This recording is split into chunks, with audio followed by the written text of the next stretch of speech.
अभी दिलीप अंकल आपने रिकॉर्ड करना शुरू किया है? नहीं, एक मिनट, ये फिर से क्या है? अभी जो रिकॉर्डिंग चालू किया ना स्मिता जी ने, it is recording now. No Smita ji, वो that is going on the drive, it is not going on the your laptop और my laptop. No, I have started from my computer. Are you downloading on your computer? Because it is saying it is going to cloud.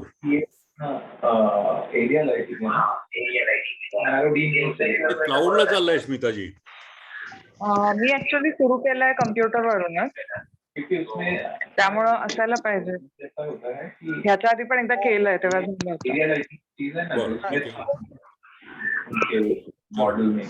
तुम्हाला permission मला फक्त सांगा, म्हणजे I will give you permission and you also can record. नाही ना, I am asking you the permission तो म्हणतो की please ask the host to give you permission to record.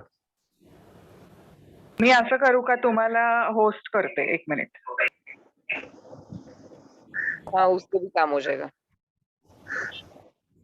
पण सध्या चालू देऊ असंच, बघूयात, कारण वेळ होता, आता अर्धा तास गेला आपला. स्मिता जी ओके, चला नीलमबेनना परमिशन द्या. मैं क्यों कह रहा हूँ चालू करूँ? नीलमबेन अभी शुरू कर दीजिए आप. हाँ शुरू कर दीजिए. Can I start? नीलमबेन मैं लीव कर रही हूँ. यहाँ पे नेटवर्क नहीं है, तो मैं आप लोग को मिलती हूँ next Saturday. Okay okay okay okay.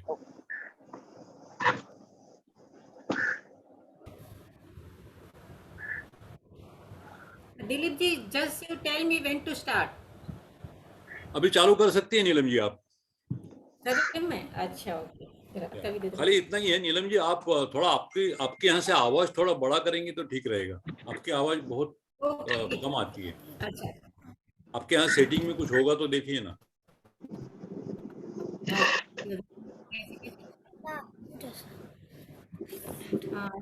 भाई तो कैसे के चौधारी बेटा कहीं गड़बड़ नहीं करती बीजी ना नहीं था आडू कुछ तब मैं थोड़ा खाजी. ओके, आ थोड़ा पटके नहीं दे दे.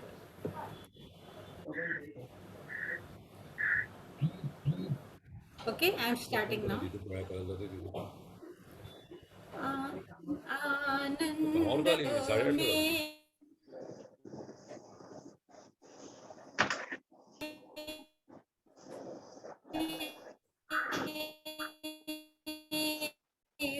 वर्षति वर्षति मन्तः साया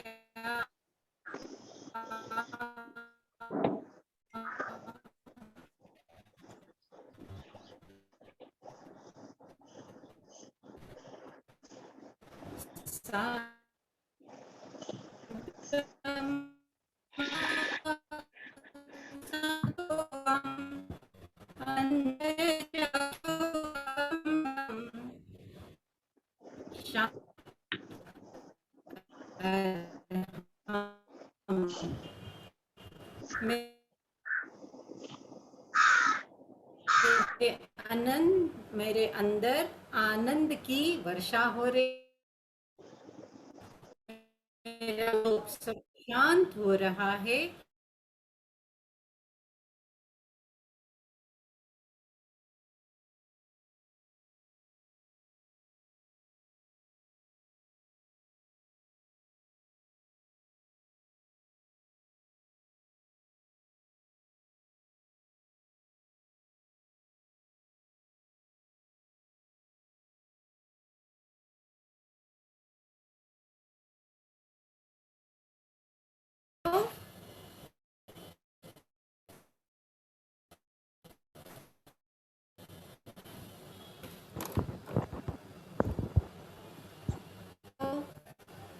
आप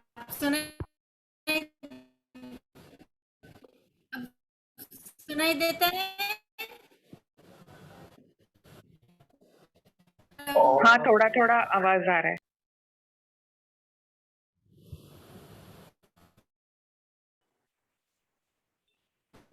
એટલે મેમ અવાજ નથી ક્લિયર, અવાજ બહુ ક્રેક થાય છે. Can you hear me? ના અવાજ નથી આવતો, અવાજ ક્રેક થાય છે. આઈ થિંક વાઈફાઈ બરાબર વર્ક નથી કરતું.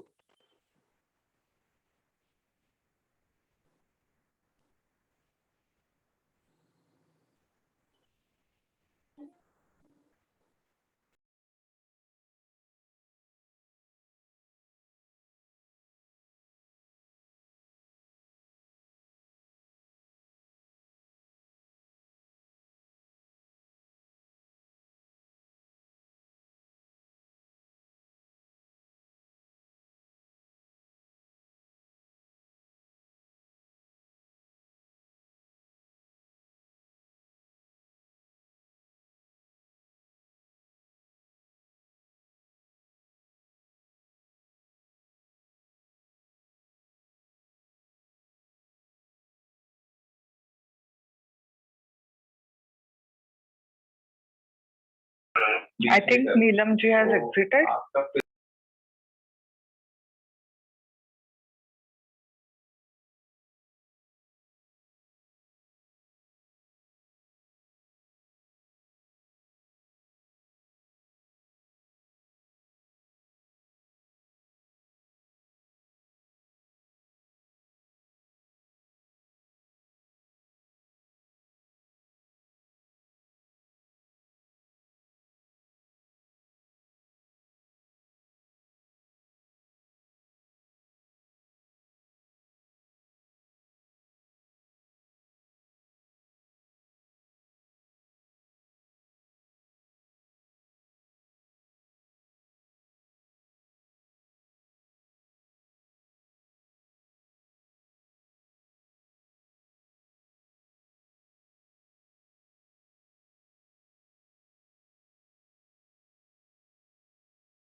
અવાજ આવે છે? હેલો,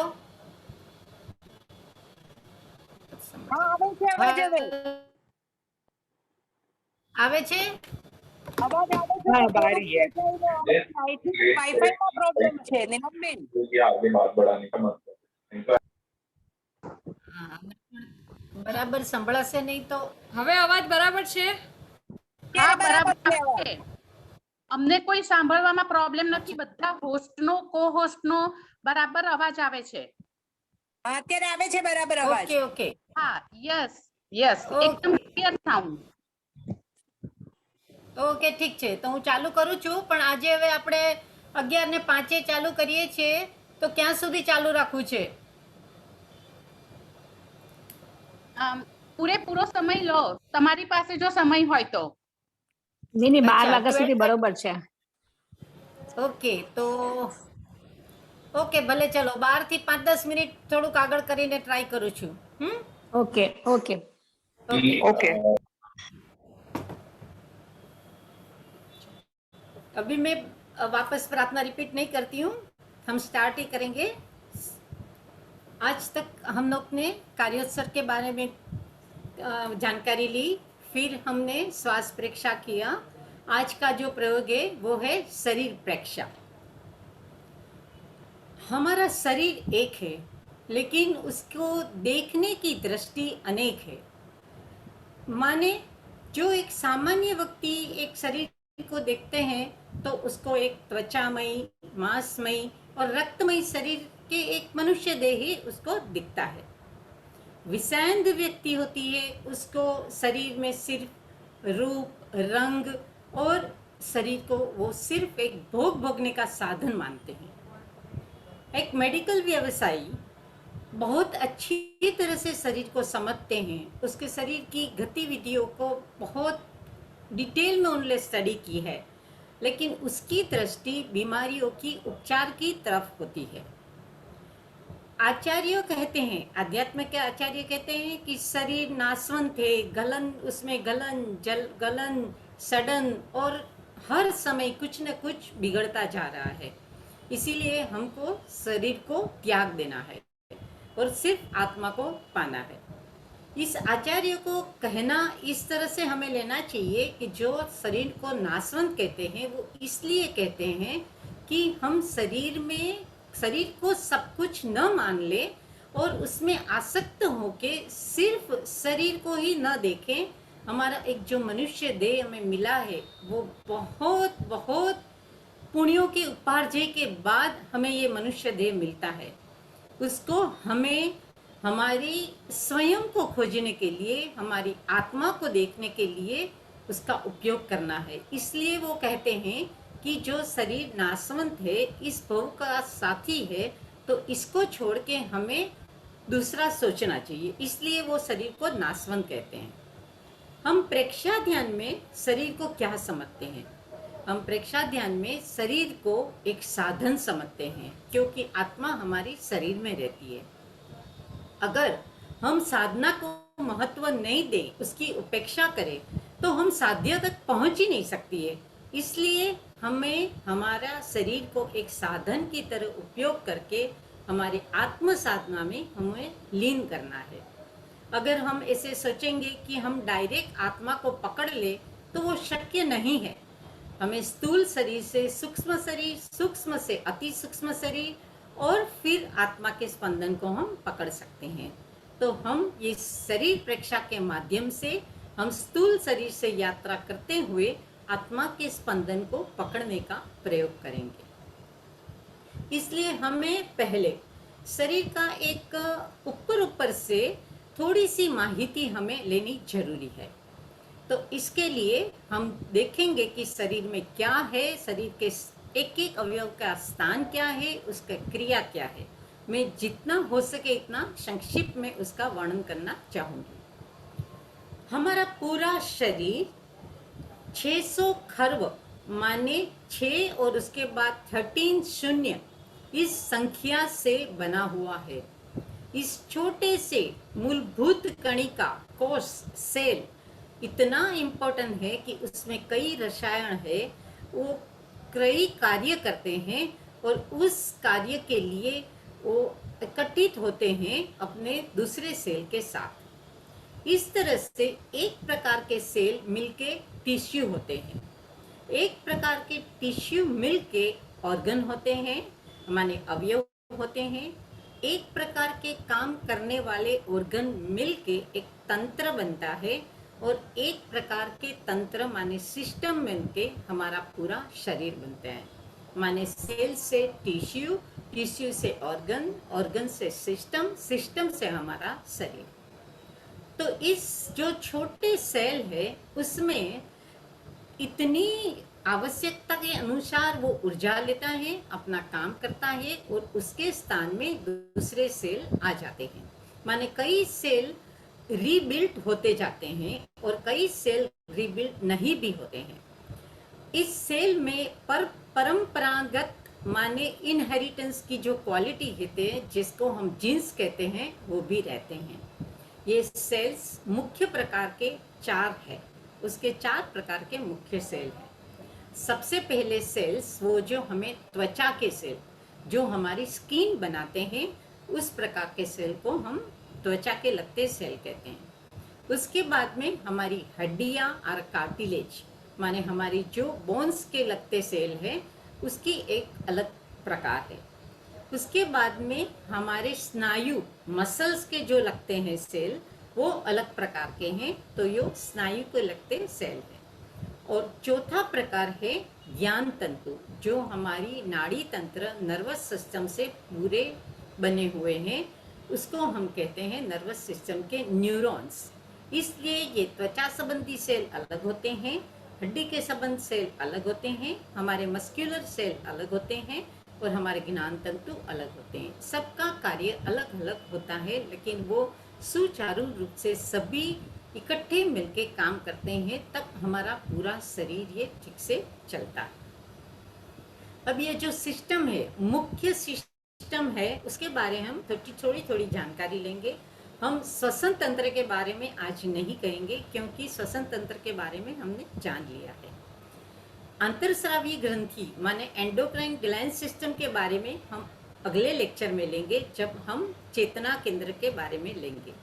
आज हम मुख्यतया से नाड़ी संस्थान माने नर्वस सिस्टम, हमारी जो रुधिराभिसरण तंत्र माने ब्लड सर्कुलेटरी सिस्टम, और डाइजेस्टिव सिस्टम और विसर्जन की प्रक्रिया एक्सक्रीटरी सिस्टम के बारे में संक्षिप्त में सोचेंगे।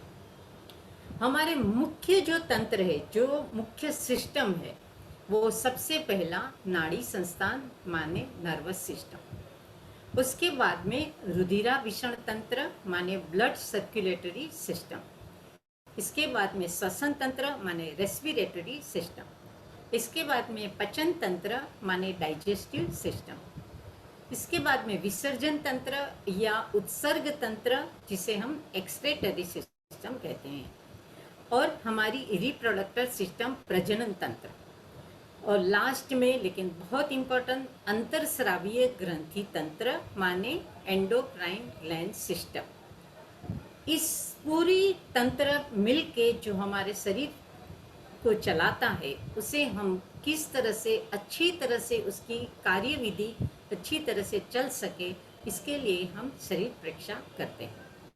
तो सबसे पहले हम देखेंगे नाड़ी संस्थान के बारे में। नर्वस सिस्टम, हमारा जो नर्वस सिस्टम है वो 3 अवयव से बना हुआ है।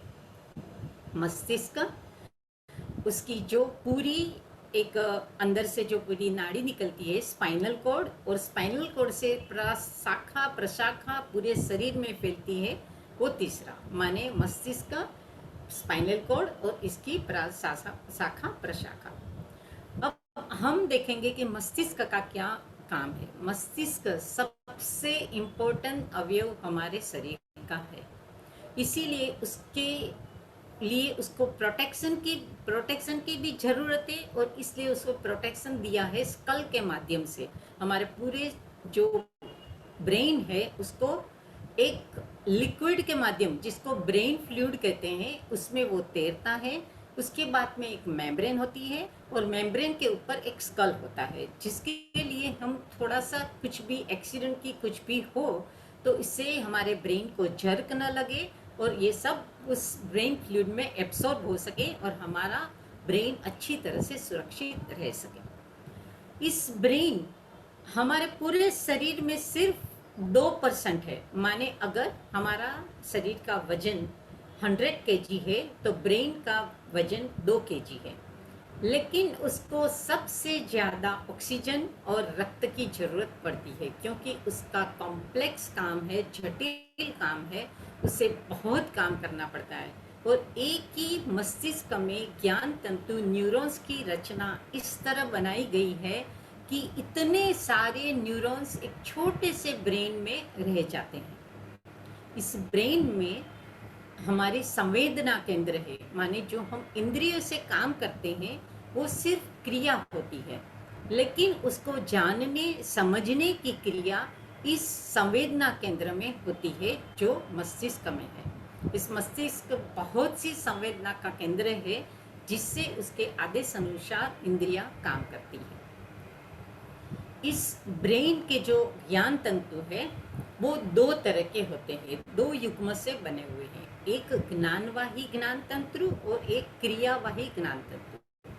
ज्ञानवाही ज्ञान तंतु का काम है हमारे शरीर के बाहर और अंदर से जो माहिती उसे मिले उसका वो संशोधन करे, और अगर वो महत्व की लगे तो इसे संग्रहित करे, माने उसको स्टोर करे। और क्रियावाही ज्ञान तंतु का काम है आदेश अनुसार वो क्रिया करे। तो इस दोनों ज्ञान तंतु का युग्म बना हुआ है और दोनों एक साथ चलते हैं, दोनों का कार्य अलग अलग है लेकिन अच्छी तरह से आदेश अनुसार एक दूसरे को संबंधित होते हुए वो काम करते हैं। और ये जो ज्ञानवाही ज्ञान तंतु है इसमें बहुत ही शक्ति है कि वो ज़्यादा से ज़्यादा ज्ञान ग्रहण कर सकता है। कहा जाता है कि हमारे ब्रेन की क्षमता को हम यूज ही नहीं करते हैं, कि सिर्फ जितनी क्षमता है उसमें से सिर्फ हम 2 से 5% तक यूज करते हैं। जो विशिष्ट ज्ञानी पुरुष है, विशिष्ट अच्छी तरह से जो ज्ञान ज़्यादा ग्रहण करते हैं, वो भी ज़्यादा से ज़्यादा 10% तक ही यूज करता है और 90% तक उसकी शक्ति सुसुप्त अवस्था में रहती है। तो इस ब्रेन के कार्य शक्ति को हमें बढ़ानी है, तो इसका माध्यम भी हम शरीर प्रक्षा से करेंगे। उसके बाद वो जो ब्रेन के जो ज्ञान तंतु है उसकी एक स्पाइनल कॉर्ड बन के हमारी पूरी वर्टिब्रल कॉलम से नीचे उतर के कमर तक आती है और पूरे उस एक ही स्पाइनल कॉर्ड से इतनी शाखा प्रशाखा निकलती है कि हमारे पूरे शरीर में वो नर्व्स फैल जाते हैं कि जिससे हमें वो ज्ञान और संवेदना प्राप्त होती है और हम क्रिया कर सकते हैं। तो इसके लिए ये स्पेशली नर्वस सिस्टम के सिस्टम में मस्तिष्क और स्पाइनल कॉर्ड में हमारा बहुत अच्छी तरह से उसकी स्थान और उसका कार्य हमें पता होना चाहिए। तो जब हम ध्यान करें तब हम उस पर चित्त लगाए तो वहाँ पे होते हुए प्रकंपनों का हम अनुभव कर सकें। उसके बाद में दूसरा जो इम्पोर्टेंट काम है वो है ब्लड सर्कुलेशन सिस्टम। इसके जो अवयव है वो है हार्ट, उसकी आर्टरीज, वेन्स और कैपिलरीज, माने हमारा हृदय, महाधमनी, धमनी, महाशिरा, शिरा और केशवाहिनी। अब इस पूरे अवयव से हमारा पूरा शरीर का रक्त संचारण होता है। इसमें हृदय जो है उसका मुख्य काम है। हृदय एक बहुत ही शक्तिशाली अवयव है जिसको ज़्यादा से ज़्यादा पूरे शरीर में 1,00,000 किलोमीटर की लंबाई से वो पूरे दिन में रक्त की यात्रा करते हैं। 1,00,000 किलोमीटर लंबाई में एक दिन में पूरी रक्त की यात्रा हमारे शरीर में हो जाती है। ये मुख्य काम है हृदय का, क्योंकि हृदय एक पंप की तरह काम करता है और पूरे शरीर में जो रक्त प्रवाह बहता है वो इस पंप के माध्यम से होता है। तो एक कोशिका में रक्त पहुंचना बहुत जरूरी है। कितनी कोशिकाएं जो सुसुप्त अवस्था में है इसे भी हमें रक्त को पहुंचाना है, तभी सभी सेल्स अपना काम अच्छी तरह से कर सकते हैं। और इसके लिए ये जो हमारी धमनी से पूरा एक शुद्ध लोई, हमने देखा है कि जो हमने श्वसन तंत्र में देखा तब एक लंग्स के माध्यम से जब वो अल्वियोली के ऊपर जो कैपिलरीज है उसमें जो ऑक्सीजन हम श्वास के माध्यम से लेते हैं वो रक्त में आता है। वो शुद्ध रक्त हार्ट में आता है, लंग्स के माध्यम में हार्ट में आता है और वो शुद्ध रक्त हृदय के माध्यम से पूरे शरीर में फैलता है। और हर जगह में वो जब रक्त पहुंच के अपना काम करके जो उसकी इम्प्योरिटीज बाहर निकलती है उसको भी बाहर निकलना जरूरी है, तो वो भी रक्त के ही माध्यम से, रक्तवाहिनी के माध्यम से बाहर निकलती है। और वो लंग्स के माध्यम से हमारा जो ऑक्सीजन लेते हैं और कार्बन डाइऑक्साइड एक पॉइजनस गैस है वो बाहर निकलने में सहायता होता है। और इस रक्त को शुद्ध करने के लिए किडनी तक पहुंचाया जाता है जो किडनी फिल्ट्रेशन का काम करता है। तो ये भी रक्त प्रवाह से ही होता है। और इसी माध्यम से जैसे शुद्ध लोई पूरे शरीर के अवयव में पहुंचता है और अशुद्ध लोई वापस वो लंग्स में आके शुद्ध होता है। और ये पूरी प्रक्रिया ब्लड सर्कुलेशन इस हृदय, धमनी, आर्टरीज, वेन और कैपिलरीज, कैपिलरीज माने हेयर लाइक कैपिलरीज, इसे केश वाहिनी कहते हैं। इतनी पतली होती है लेकिन उसके माध्यम से वो रक्त का प्रवाह जाता है, लेकिन वहां पे कोई अवरोध न हो वो हमें खास दिखना है। इसीलिए ये रक्त की माने ये पूरी ब्लड सर्कुलेशन का मेन इम्पोर्टेंट है कि रक्त के माध्यम से ऊर्जा हर सेल में पहुंचाना और हर सेल से उत्पन्न होती हुई इम्प्योरिटीज को शरीर से बाहर निकालना। ये पूरा एक रक्त का मेन काम है।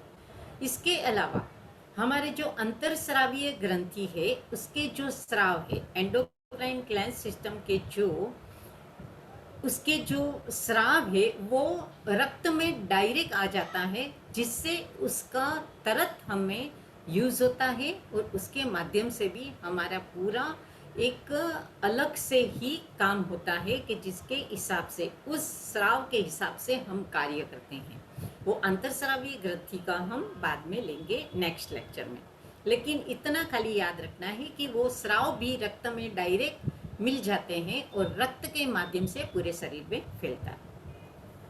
इसके बाद में श्वसन तंत्र है। श्वसन तंत्र की हमने जानकारी ले ली है, इसके लिए मैं नहीं ज़्यादा बोलूँगी, खाली इतना ही हमें देखना है कि श्वसन तंत्र के माध्यम से जो हमारा रक्त शुद्ध होता है और वहाँ की रेस्पिरेटरी सिस्टम से, श्वास के माध्यम से हमें जहाँ जहाँ हमारे लंग्स है, हमारी जो भी हमारी रक्त श्वसन तंत्र के अवयव है, वहाँ पे हमको चित्त को ले जाना है और इसकी परीक्षा करनी है। इसके बाद में आता है डाइजेशन सिस्टम। हमारी डाइजेशन सिस्टम, पाचन तंत्र का काम है हम जो भी खुराक लेते हैं उसको पूरी तरह से उसका पचन करके ब्लड में उसको एब्जॉर्ब होना। इस मुख्य कार्य के लिए इसके अवयव है, सबसे पहला हमारा मुंह, फिर उसके बाद में वो अन्न नड़ी माने इसोफेगस, इसोफेगस से हमारी स्टमक जॉइंट हुई है माने होजरी, होजरी से पकवासे माने डियोडेनम, डियोडेनम से छोटी आंत, छोटी आंत से बड़ी आंत लार्ज इंटेस्टाइन, स्मॉल इंटेस्टाइन, और इसमें जो पचन तंत्र डाइजेस्टिव सिस्टम में काम करते हैं उसके साथ के अवयव वो है यकृत माने लीवर और अग्नाशय माने पेनक्रियास। इसके बारे में हम छोटी छोटी जानकारी ले लेंगे। जब हम खाते हैं, भोजन लेते हैं, तब पहले से हमारे मुंह में जो खुराक आता है वो लार ग्रंथि से लार आती है उसमें, और वहीं से जब हम खुराक पचाते हैं वो लार ग्रंथि के स्राव के माध्यम से, तो उसका पचन होना मुंह में से ही चालू हो जाता है।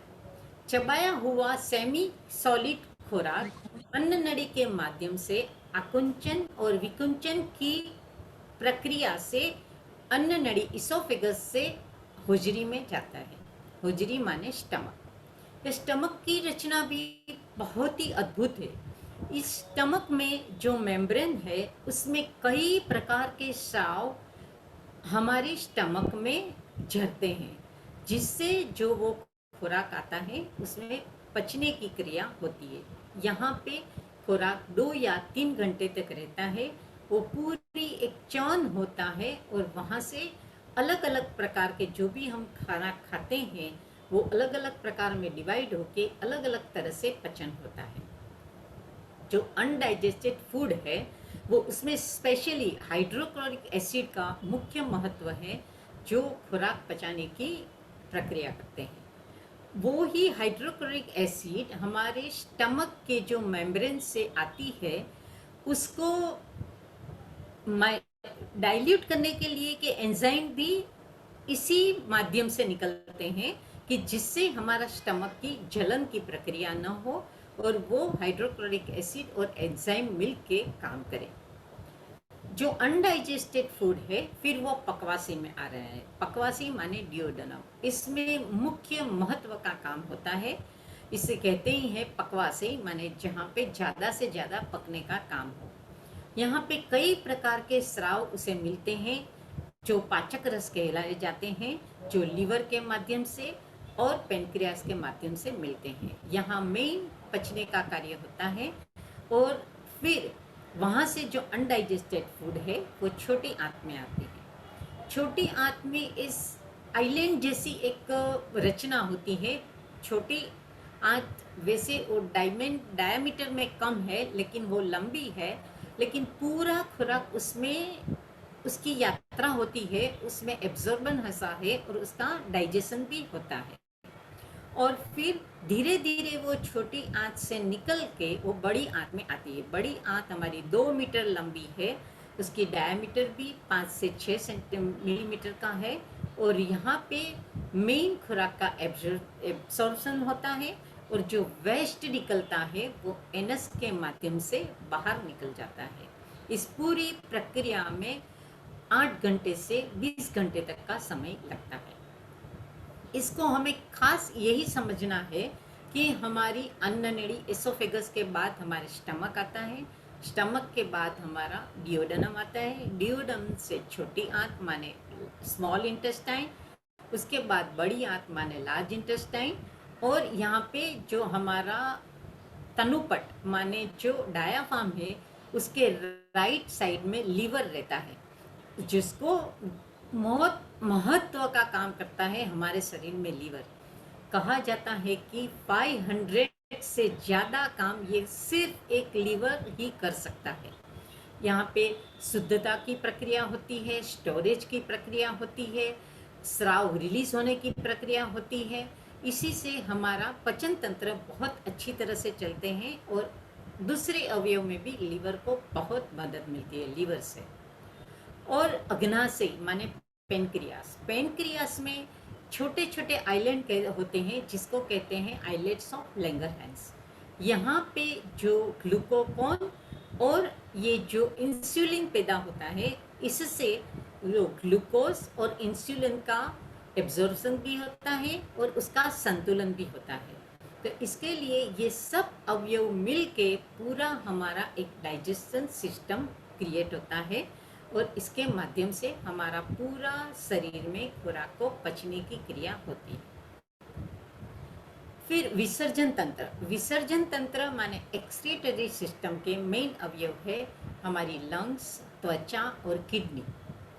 त्वचा के माध्यम से जो ज़्यादा पानी है और सॉल्ट है वो त्वचा के माध्यम से पसीना के रूप में निकल जाता है, वो मुख्य काम है त्वचा का।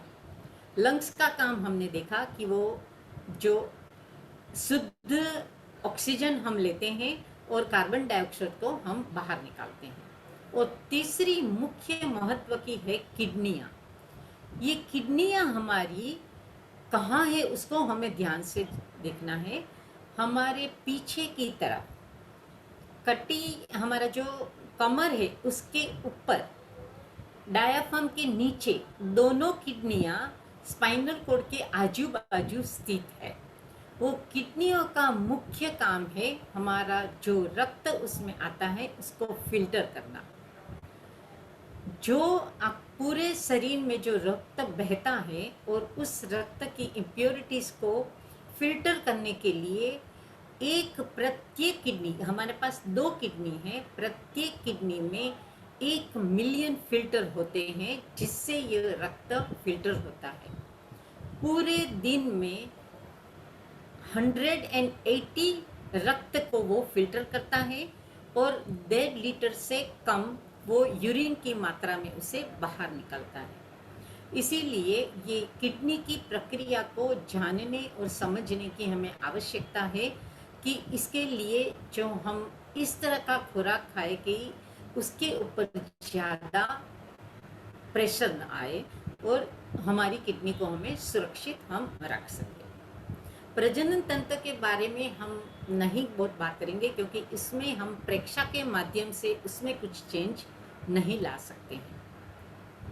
इस तरह से हमें आज नाड़ी संस्थान माने नर्वस सिस्टम, हमारी रुधिराभिसरण तंत्र माने रक्त संचालन की ब्लड सर्कुलेटरी सिस्टम, और डाइजेशन सिस्टम और विसर्जन एक्सक्रीटरी सिस्टम के बारे में हमने आज देखा। अब कोई ये सोचेंगे कि हम तो ध्यान करने बैठे हैं, ये शरीर की जानकारी इतनी क्यों? तो शरीर की जानकारी बहुत महत्व की होती है। जब तक हमें इतना अल्प माध्यम में हमें पता होता है कि शरीर क्या है, उसके अवयव क्या है, वो क्या कार्य करते हैं, उसकी हमें अल्प से अल्पतम माहिती होती है। अगर हम इस शरीर को अच्छी तरह से समझें तो हम जब प्रेक्षणा करते हैं तब एक एक अवयव पर हम चित्त को ले जा सकते हैं और उसके प्राण के प्रकंपनों को अनुभव करते हैं। इसीलिए हमें स्थूल शरीर देखना है, स्थूल शरीर से सूक्ष्म शरीर पे आना है और तब भी हम प्राण के प्रकंपनों को हम पकड़ सकते हैं। इसलिए हमें ये बहुत देखना जरूरी है। अगर हम नाड़ी तंत्र को देखें तो नाड़ी तंत्र के जो क्रियावाही और ज्ञानवाही जो ज्ञान तंतु है, ज्ञान तंतु की इतनी क्षमता है जिसको हम यूज नहीं करते हैं। अगर हम मस्तिष्क में चित्त को ले जाए और इसके पर प्रेक्षा करें तो हम इसकी न्यूरॉन्स की जो एबिलिटी है उसको हम क्षमता उसको ज़्यादा बढ़ा सकते हैं, क्योंकि ये ज्ञानवाही ज्ञान तंतु के पास विशिष्ट ज्ञान उपलब्ध करने की बहुत ही क्षमता है, उसको हमें यूज करनी है। और इस रक्त प्रवाह के माध्यम से जो प्राण प्रवाह हमारे पूरे शरीर में चलता है उसको भी हमें देखना है। अगर हम रक्त प्रवाह को जाने कि कहाँ कहाँ हमारा रक्त प्रवाह जा रहा है तो इस विद्युत प्रवाह माने जो एक इलेक्ट्रिक करंट उसके साथ पास होता है वहाँ की प्राण धारा को हम अनुभव कर सकते हैं। इसके लिए हमें ये ब्लड सर्कुलेटरी सिस्टम जाननी बहुत जरूरी है। जब हम श्वसन तंत्र को देखते हैं तो श्वसन तंत्र के माध्यम से हम बहुत अच्छी तरह से किस तरह से वो करते हैं हमने देखा है, इसीलिए श्वसन तंत्र की माहिती भी इतनी ही इम्पोर्टेंट है। हार्ट माने हमारे ज्ञान तंत्र को देख के बाद हम जो रक्त संचालन की क्रिया से पूरे शरीर में जो घूमता है शरीर, उसके बाद में हम जो एक सुषुम्ना नाड़ी माने हम जब ये अंतर यात्रा करते हैं तो उसमें हमारी चेतना, हमें पता होना चाहिए कि सुषुम्ना नाड़ी हमारी कहाँ है। तो पूरी स्पाइनल कोड में जो हार्ट माने ब्रेन से शुरू होके कमर तक की उसकी जो जगह है वहाँ पे हमें सुषुम्ना की यात्रा करनी है। तो इससे अगर हमें उसकी जगह पता हो तो हम इस पे यात्रा कर सकते हैं और हमारी चेतना को हम ऊर्ध्वगामी बना सकते हैं। पाचन तंत्र के हर एक अवयव को उसका स्थान हमें पता होना चाहिए और जहाँ तक हम जाने कि वहाँ पे क्या क्या हो रहा है, कहाँ कहाँ उसका डाइजेशन हो रहा है, तो भी हमें उस अवयव के माध्यम से उसकी कार्य प्रणाली को हम ज़्यादा से ज़्यादा बढ़ा सकते हैं। तो इस डाइजेशन की प्रक्रिया में भी हमें अच्छी तरह से उसकी क्षमता बढ़ाने की ताकत मिलती है। विसर्जन की प्रक्रिया बहुत इम्पोर्टेंट है, क्योंकि शरीर में जो जो टॉक्सिक पैदा होते हैं उसको बाहर निकलना बहुत ज़रूरी है, नहीं तो वो लैक्टिक एसिड के यूरिया की में हमारे शरीर को परेशान करते हैं। तो अगर हम किडनियों की परीक्षा करेंगे तो इसका भी हम अच्छी तरह से इसका कर सकते हैं। और हमारी जो ये नाड़ी तंत्र में जो पैरासिम्पैथेटिक है और सिंपैथेटिक जो नर्व है उसके भी ऊपर हम कंट्रोल कर सकते हैं, माने अनुकंपी और परानुकंपी नाड़ियाँ।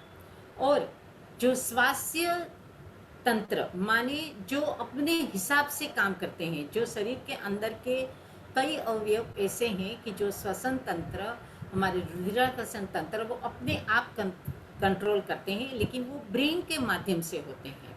तो इसीलिए हम उसके भी वो जो ऐच्छिक और अनैच्छिक वॉलंटरी और ऑटोमेटिक जो काम चलते हैं उसको भी हम परीक्षा के माध्यम से हम उसकी भी कार्य क्षमता बढ़ा सकते हैं। इसीलिए हम ये शरीर परीक्षा को बहुत इम्पोर्टेंस देते हैं। इस शरीर परीक्षा के प्रयोग में हम क्या करते हैं, तो सबसे पहले तो हम आसन और मुद्रा को देखेंगे, फिर आँखों को कोमलता से बंद करेंगे, फिर हमारा संकल्प सूत्र करेंगे, ध्येय सूत्र करेंगे और पहला चरण में हम कार्योत्सर्ग 5 मिनट तक कार्योत्सर्ग करेंगे। अब हम कार्योत्सर्ग में सिर्फ शिथिलीकरण की एक सुझाव देके अपने आप पैर से लेके सर तक का पूरा शरीर को शिथिल करने का प्रयास करेंगे अपने आप में। खाली पहले एक बार हर एक अवयव पर मैं नहीं ले जाऊंगी, सिर्फ अपने आप करेंगे, 5 मिनट तक कार्योत्सर्ग करेंगे। उसके बाद में एक एक अवयव पे चित्त को ले जाएंगे शरीर प्रेक्षा में।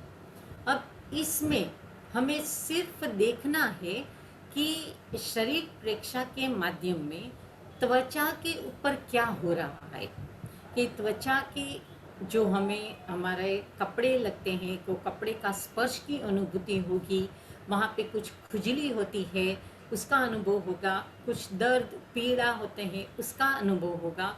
तो उसको हमें सिर्फ देखना है।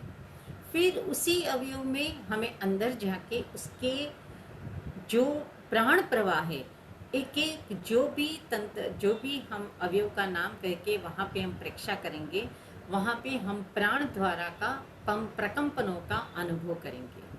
और फिर उस प्राण प्रकंपनों को अनुभव करते करते हम एक ऐसी स्थिति में आएंगे कि वहाँ पे न कोई शब्द होगा, न कोई कुछ, शांति, सिर्फ शांति, न चिंतन, न मनन, न स्मृति, सिर्फ एक शांति की प्रक्रिया। और वो प्राण के जो प्रकंपन, जो एक बिजली की तरह पूरे शरीर में वो दौड़ते हैं, उसका हम अनुभव करेंगे। जब इसका अगर आप चाहे तो जब मैं बोलूँगी तब आप खड़े होके उसका अनुभव कर सकते हैं। अगर खड़े होके उसका पहले हम बैठेंगे, लेकिन जब पूरा शरीर शिथिल करके पूरा शरीर का एक प्राण प्रवाह का संचालन शुरू होगा, तब मैं कहूँगी कि आप खड़े रह सकते हैं। तो जिससे कंफर्टेबल हो वो खड़े होकर इसकी यात्रा कर सकते हैं। इस यात्रा के माध्यम से हम देखेंगे कि हमारा एक एक कण झंकृत हो गया है, एक एक कण में बिजली दौड़ रही है। इसका एक अनुपम अनुभव है, वो मैं चाहती हूँ कि सब अनुभव करें। इसके लिए अगर खड़े होके करेंगे तो उसका ज़्यादा अनुभव होगा, और नहीं तो जिसे कंफर्टेबल न हो वो शांत बैठ के भी कर सकते हैं। तो अब हम प्रयोग शुरू करते हैं। इस प्रयोग शुरू करने के लिए हम जो आसन में आसानी से बैठ सकते हैं उस आसन का प्रयोग करें। सुखासन, वज्रासन या पद्मासन, जो आसन में आप सुविधा पूर्वक 20 मिनट्स तक एटलीस्ट बैठ सके उस आसन का प्रयोग करें। हाथों की ज्ञान मुद्रा या ध्यान मुद्रा। ध्यान मुद्रा करेंगे तो हम नाभि की तरफ दोनों हाथ रखेंगे, लेफ्ट के ऊपर राइट हैंड, और शांति से दोनों हाथ को एक दूसरे से जोड़े रखेंगे। अब हम इस प्रयोग शुरू करते हैं। आसन का प्रयोग, मुद्रा का प्रयोग। आंखें कोमलता से बंद, आंखें कोमलता से बंद, और हम ध्वनि के साथ प्रयोग शुरू करेंगे।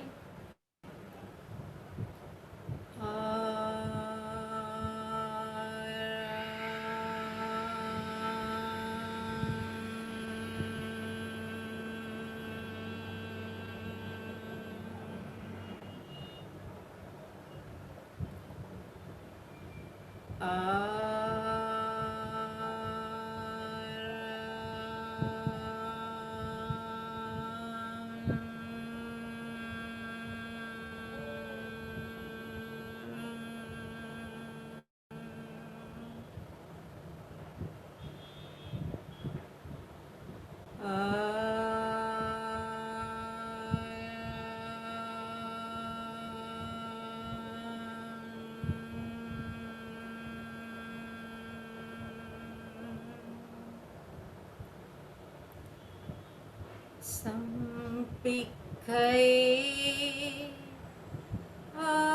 आपगा मापयेणम्।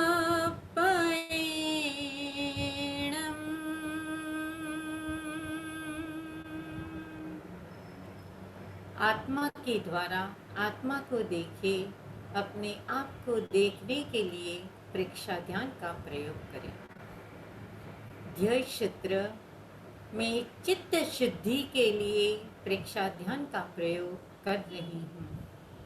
मैं चित्त शुद्धि के लिए प्रेक्षा ध्यान का प्रयोग कर रही हूँ। मैं चित्त शुद्धि के लिए प्रेक्षा ध्यान का प्रयोग कर रही हूँ। ध्यान का पहला चरण कार्योत्सर्ग।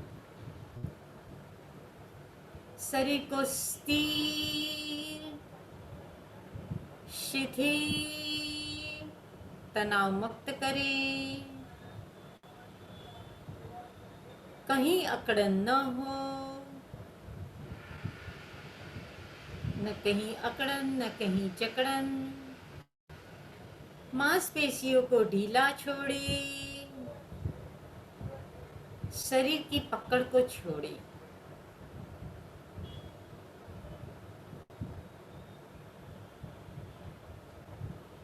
अब पैर के अंगूठे से लेके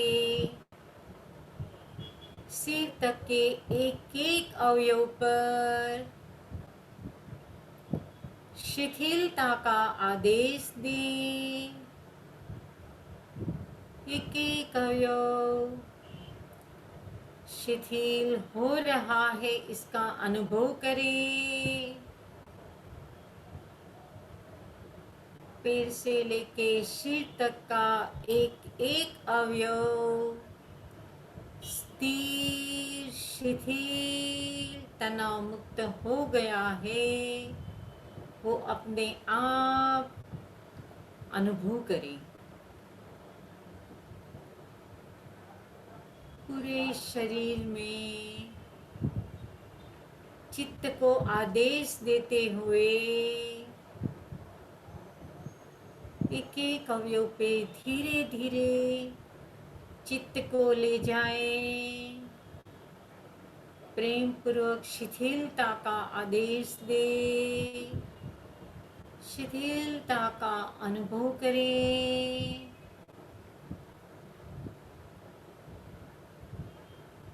धीरे धीरे अधोलोक से मध्यलोक, मध्यलोक से ऊर्ध्वलोक, अपने आप अधोलोक से मध्यलोक की यात्रा करें, मध्यलोक से ऊर्ध्वलोक की यात्रा करें और पूरे शरीर में स्थिरता, शिथिलता का अनुभव करें।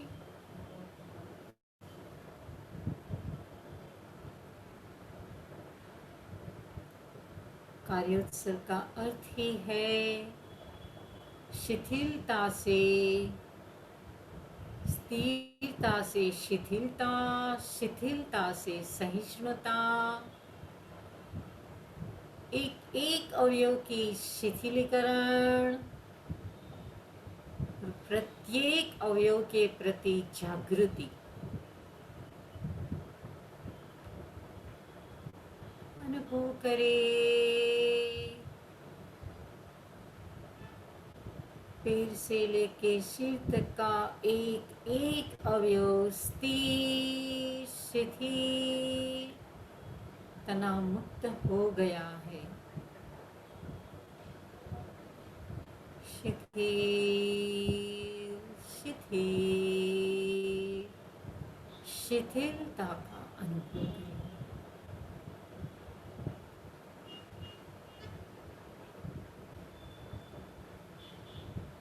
पूरे शरीर में शिथिलता का अनुभव करें। ध्यान का दूसरा चरण अंतर यात्रा। चित्त को करोड़रज्जु के लास्ट मणके पर केंद्रित करें। शक्ति केंद्र, शक्ति केंद्र स्पाइनल कॉर्ड के लास्ट पॉइंट पे केंद्रित करें, पीछे की ओर चित्त की यात्रा करें। शक्ति केंद्र से मस्तिष्क के अंदर ज्ञान केंद्र तक, शक्ति केंद्र से ज्ञान केंद्र, ज्ञान केंद्र से शक्ति केंद्र,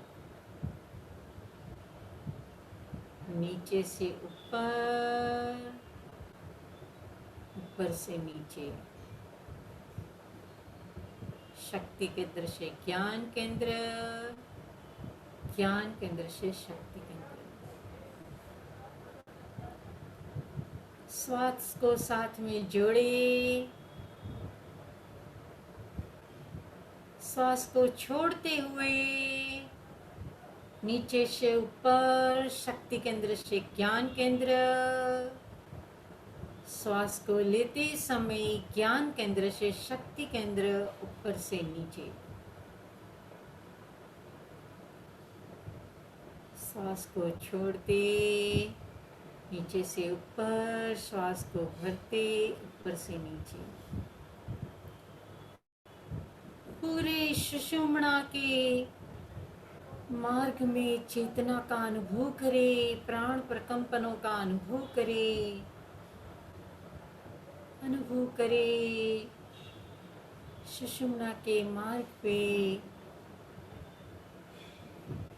पूरी चेतना सिमट गई है। प्राण की यात्रा नीचे से ऊपर, ऊपर से नीचे हो रही है। सुषुम्ना के मार्ग पे चेतना का अनुभव करें।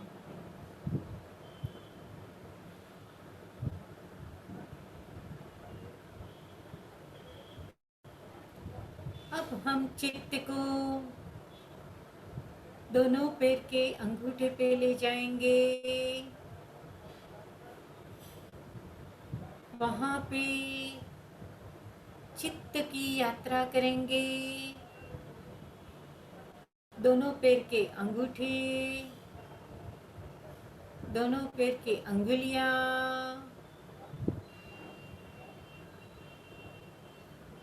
अनुभव करें। वहां पे होते हुए कपड़े का स्पर्श का अनुभव,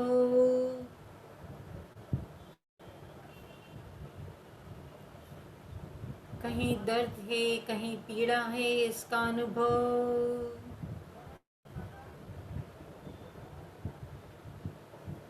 खुजली हो रही है, इसका अनुभव। पसीना हो रहा है, इसका अनुभव। दोनों पैर के अंगूठे और अंगुलियों में स्पर्श का अनुभव करें।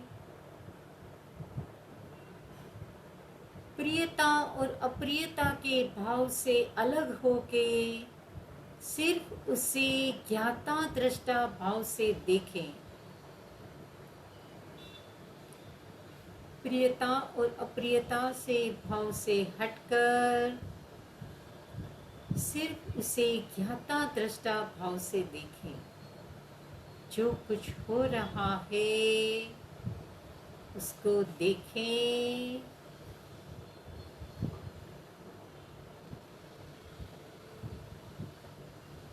आगे चलते हुए दोनों पैर के अंगूठे और हर अंगुलियों में संवेदना का अनुभव करें। प्राण के प्रकंपनों का अनुभव करें। दोनों पैर की अंगुलियां, अंगूठा, प्राण के प्रकंपनों हो रहे हैं, इसका अनुभव करें।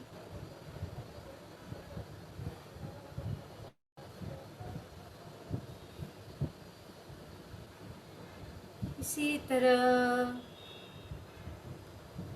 दोनों पैर के तलवे, ऊपर का भाग, एड़ी का भाग, एडी से लेके घुटन तक के दोनों पैर, घुटन से लेके कमर तक के दोनों पैर,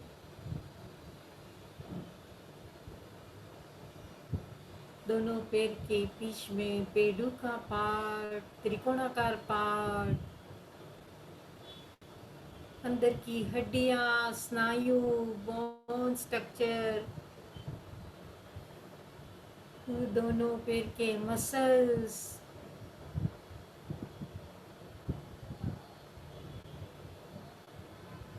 वहाँ पे रक्त पहुंचाती रक्त वाहिनी,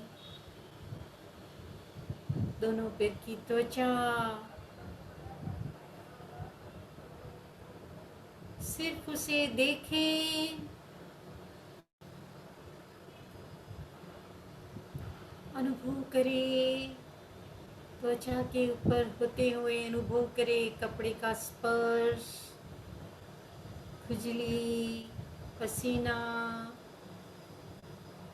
कहीं पीड़ा हो रही है।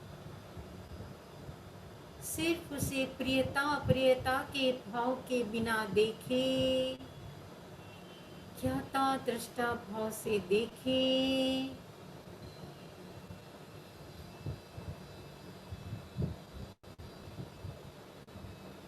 दोनों पैर के अंगूठे से लेके कमर तक के दोनों पैर के एक एक कण कण में प्रकंपनों का अनुभव करें, प्राण प्रवाह का अनुभव करें।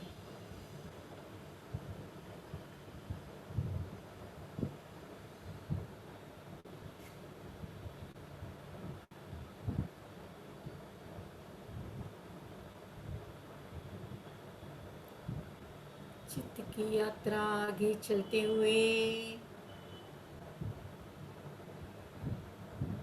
शरीर के एक एक अंदर के पार्ट, हमारी बड़ी आंत लार्ज इंटेस्टाइन, छोटी आंत स्मॉल इंटेस्टाइन, डिओडेनम पकासे,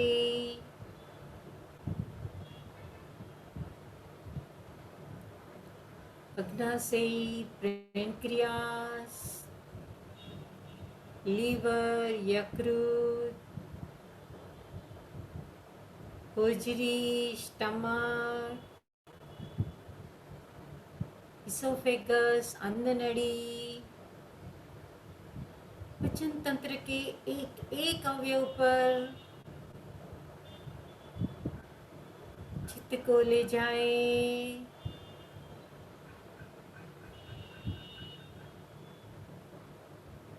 पीछे की तरफ दोनों किडनियां, पूरी स्पाइनल कॉर्ड, कमर का पार्ट, पीठ का पार्ट, आगे की तरफ पेट का पार्ट, श्वसन तंत्र के एक एक अवयव, दोनों लंग्स, हार्ट, श्वसन नड़ी, सभी पसलियां, रिब केज, आगे पूरा चेस्ट का भाग, पूरे एक एक अवयव पर चित्त की यात्रा करें। वहाँ पे होते हुए प्रियता अप्रियता से भाव दूर होकर ज्ञाता दृष्टा भाव से एक एक अवयव की प्रेक्षा करें। वहाँ होते हुए प्राण का प्रकंपनों का अनुभव करें।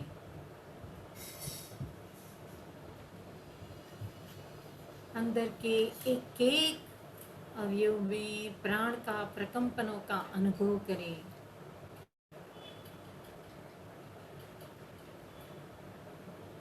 पूरे डाइजेशन तंत्र, श्वसन तंत्र,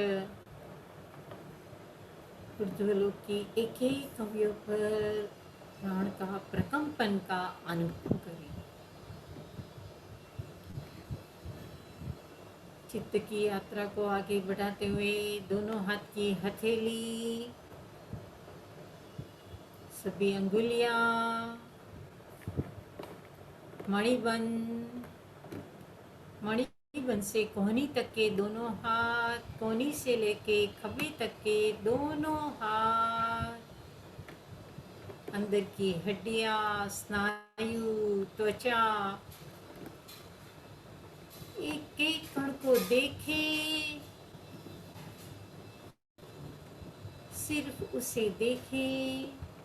वहाँ पे होते हुए स्पर्श का अनुभव, कपड़े का अनुभव, खुजली का अनुभव, कहीं कोई दर्द हो उसका अनुभव, लेकिन उसे जुड़े नहीं, सिर्फ उसे देखे, न प्रियता का भाव न अप्रियता का भाव, ज्ञाता दृष्टा भाव से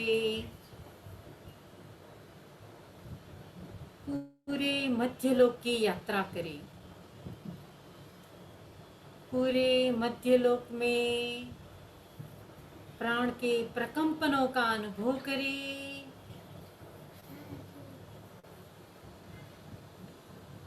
पूरा मध्यलोक का एक एक कण प्राण के प्रकंपनों से प्रकंपित हो गया है, इसका अनुभव करें। चित्त को आगे बढ़ाते हुए ऊर्ध्वलोक की यात्रा करेंगे। पीछे की तरफ गर्दन, आगे की तरफ कंठ, स्वरयंत्र, दोनों जड़बे, पूरे दांत, जीवा, टंग, दोनों होठ, दोनों गाल, दोनों नासिकाएं, दोनों कान, दोनों आंखें, पूरा ललाट, ललाट के ऊपर से लेके पीछे पीछे तक का पूरा ऊर्ध्वलोक चित्त की यात्रा करते हुए अनुभव करें। जो कुछ हो रहा है उससे सिर्फ देखें, अनुभव करें। प्रियता और अप्रियता से भाव से दूर होके ज्ञाता दृष्टा भाव से ऊर्ध्वलोक की यात्रा करें। प्राण के प्रकंपनों का अनुभव करें।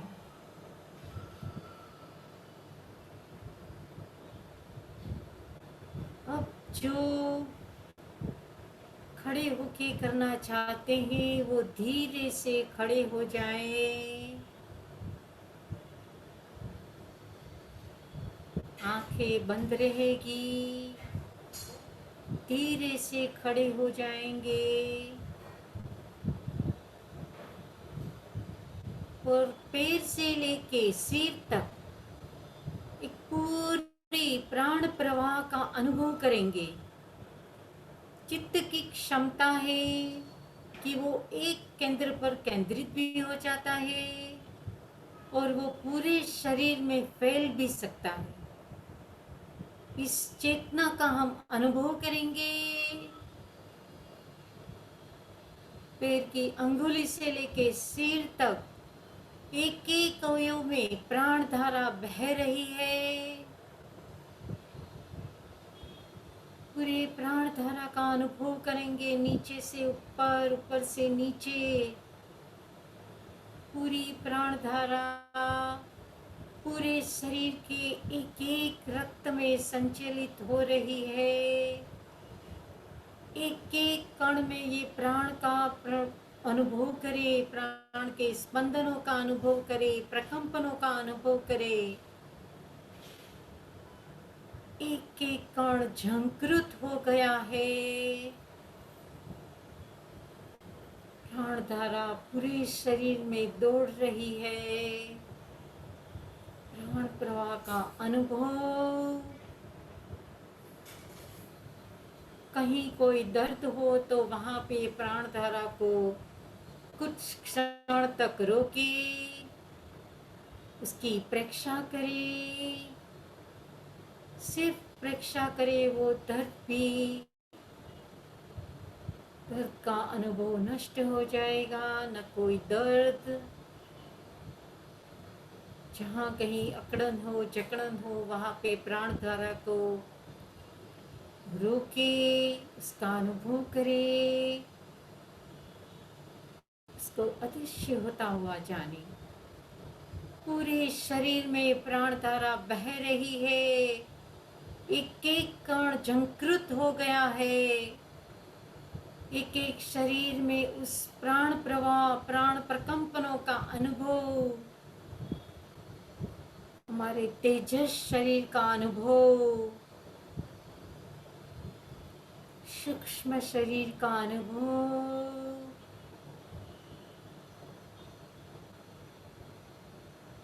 यहाँ न कोई कल्पना है, न कोई विचार है, न कोई चिंतन है, न कोई मनन है।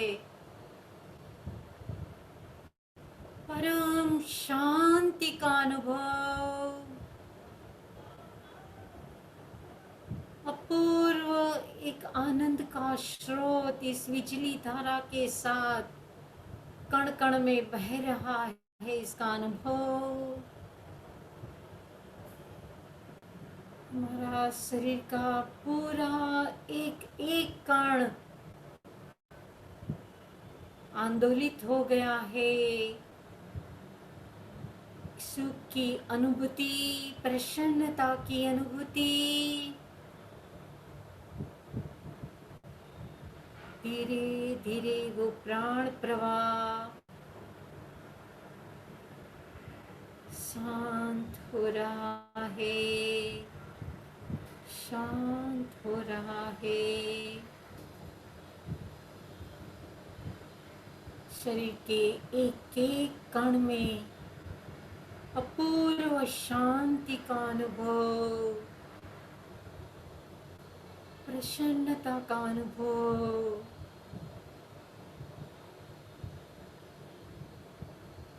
एक एक कण एक अलौकिक दुनिया में एक अलौकिक यात्रा कर रहा है, इसका अनुभव करें।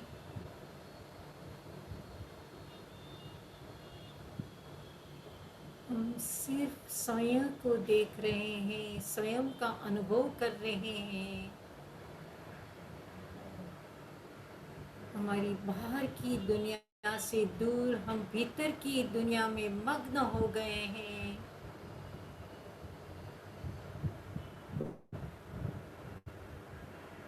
सिर्फ स्वयं की ओर देखें, इसका अनुभव करें।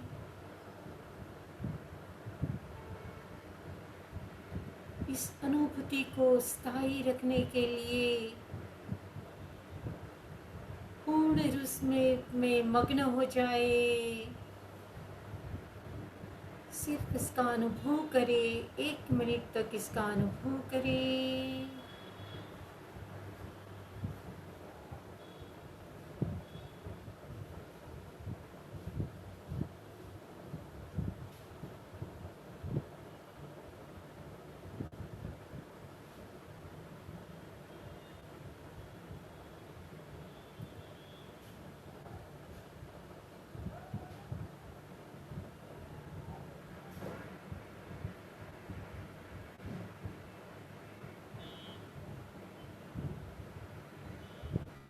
एक अलौकिक आनंद की अनुभूति,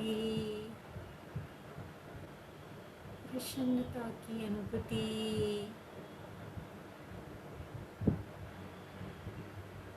अब धीरे धीरे चित्त को ज्योति केंद्र पे केंद्रित करेंगे। ज्योति केंद्र ललाट के मध्य भाग पर अनुभव करेंगे। ज्योति केंद्र के माध्यम से चंद्रमा की चमकती चांदनी पूरे शरीर में फैल गई है।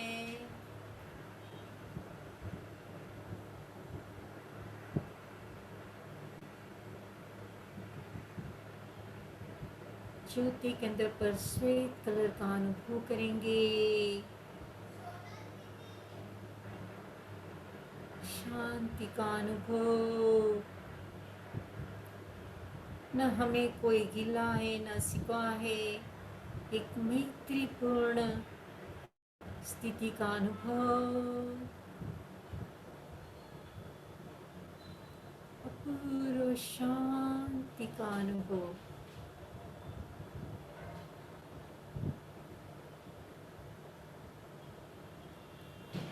अपना सच में से क्या मैं तिम हुए सुकपए आहन सुए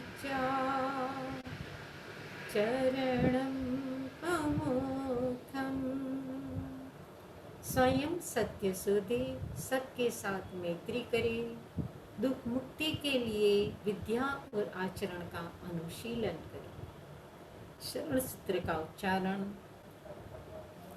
अर्हन्ते शरणं पवचामि, सिद्धे शरणं पवचामि, शाहु शरणं पवचामि, केवलीपन्नतं धम्मं शरणं पवचामि। कृतज्ञोऽस्मि।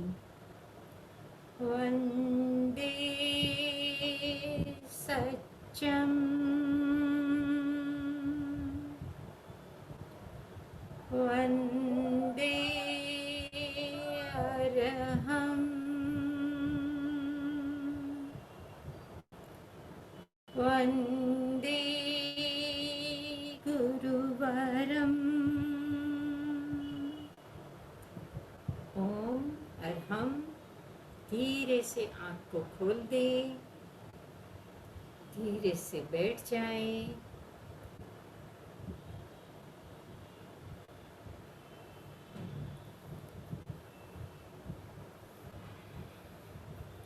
मैं आशा रखती हूँ कि सबको प्राण के प्रकंपनों का अनुभव होगा। Very nice. इस पूरी शरीर प्रेक्षक से हम सबसे पहले तो हमारा प्राण का संतुलन हम कर सकते हैं। जहाँ जहाँ हमारे प्राण की शक्ति जा रही है उसका संतुलन इस शरीर प्रेक्षक के माध्यम से होता है।